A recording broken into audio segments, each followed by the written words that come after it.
वो रबड़ की सदी नवी चकवाल का जूता होता था, वो एक जूता होता था। और एक यूनिफॉर्म थी जो मेरे ख्याल से 4 साल मैंने पहनी, यानी स्कूल में एक जोड़ा मेरे पास कपड़ों का होता था। बोरी नहीं होती थी जिस पे हम बैठ सकते हैं, कायदा नहीं होता था जो पढ़ा जाता, स्लेट नहीं होती थी।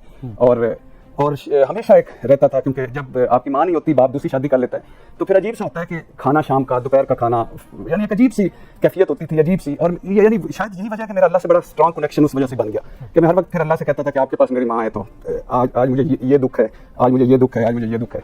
तो उसके बाद यानी 5वीं फिर गवर्नमेंट।